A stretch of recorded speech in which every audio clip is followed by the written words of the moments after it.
Government debt is another source of credit and therefore of fictitious value. When the government sells bonds, it's borrowing money in return for an IOU. Now, where does the value come from to pay back that fictitious value the government creates? Governments don't engage in capitalist production. They aren't part of the circuit of capital. So how do they get value to pay debts? Government revenue comes from taxes. Tax revenue comes from taxing wages and profits. That is, they are deductions out of the circuit of capital. Government expenditures are in a large part subsidies to capital. They build infrastructure, invest in research, protect private property, educate workers. But there's no clear way of knowing exactly how these government expenditures contribute to value creation. On the other hand, government bonds are often considered more secure than stock because people trust the government to be able to pay them back eventually. The government doesn't go out of business. Banks. Banks create credit in a unique way because unlike other institutions that loan money, banks are also entrusted with guarding the general money supply. Not only do they house the savings of workers and capitalists, but they also act as a clearinghouse for IOUs between capitalists. There is a constant flow of money through the banking system in the form of checks, bills of exchange between capitalists, government securities, stocks, deposits, and withdrawals. Because the volume of these transactions exceeds the actual amount of paper money held by the banks, and because paper money is slow to circulate, most of this money takes the form of digits in computers. Banks only need to keep enough paper money in their vaults to cover the average demand for cash withdrawals. Thus, paper money only represents a portion of the total money in society. This makes it easy for banks to create loans. All they have to do is enter digits into an account and voila, a loan is created. This loan is now fictitious value. It is new money created out of thin air. This is a point harped upon extensively on the internet nowadays, and so I won't go into it in detail here, but what isn't often pointed out is that, like any fictitious capital, that loan is paid back through the creation of real value. That money that was created out of thin air becomes real value once it has gone through the circuit of capital and been valorized by human labor. And if it wasn't for these bank loans, capitalists wouldn't have a way of overcoming the temporal obstacles to the circuit of capital. Banks can easily create way too much fictitious capital through the creation of this credit money.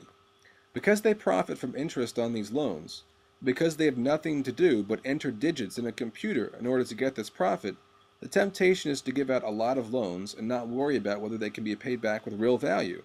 And like any fictitious capital, this can get out of hand and create speculative bubbles which hurt a lot of people when they pop.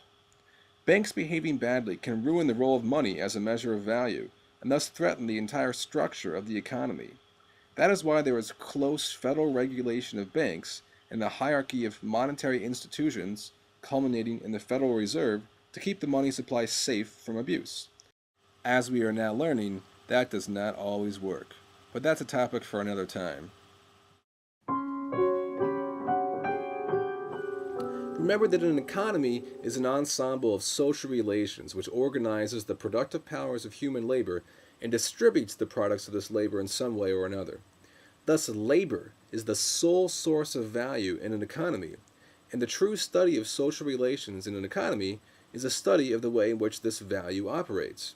In a capitalist society, value is created in the productive part of the circuit of capital, that is, by workers working for capitalists. But in perfecting the circuit of capital, capitalists run into temporal barriers, and thus it becomes essential to have money capitalists to lend money, creating money ahead of the creation of value. And so arises a huge faction of the capitalist class, dedicated solely to the managing of money and credit money. But in so doing, fictitious value is created, and we run into a serious problem. If the temptation of fictitious profits causes fictitious capital to grow far beyond the possible production of real values, we encounter financial crisis. This is a deeper manifestation of the same conflict laid out in my video, What the Hell is Money? That is, the conflict between money as a medium of circulation and money as a measure of value. What's missing from this picture is a description of the limitations of productive capital in catching up with the creation of fictitious value. I'll discuss this in a future video on the topic of the falling rate of profit. So to answer the question, why should you care? You should care because fictitious values have real effects. Because the pursuit of astronomical profits by the few has astronomically disastrous results for the many. And because any attempt to change this, any attempt to address the way credit is mobilized in our society, must take into account the way credit is essential to the operations of capitalism, and thus address more underlying issues of capital in general. I've been quite pleased in recent years to hear a growing number of libertarian celebrities, from Ron Paul to Aaron Russo to Alex Jones, raising serious questions as to how money capital is controlled in our society. This has led to interesting discussions about the role of credit, money, and banks. I agree with them that the private ownership of money capital is both immoral and leads to serious abuses that threaten the measure of value in society. However, I think that their critique falls short of understanding the relation of money capital to the entire circuit of capital.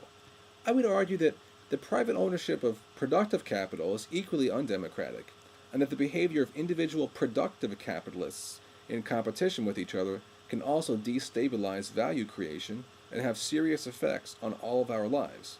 I'll get into more of that in my set of videos on crisis theory. In fact, money capital arises as a response to the erratic behavior of productive capital. I also think that the large hegemonic powers attributed to the Federal Reserve by libertarians is exaggerated, that the federal bank's power is limited by its position in the circuit of capital. I will go much deeper into this idea in a future set of videos on crisis theory, and a future video on money capitalists.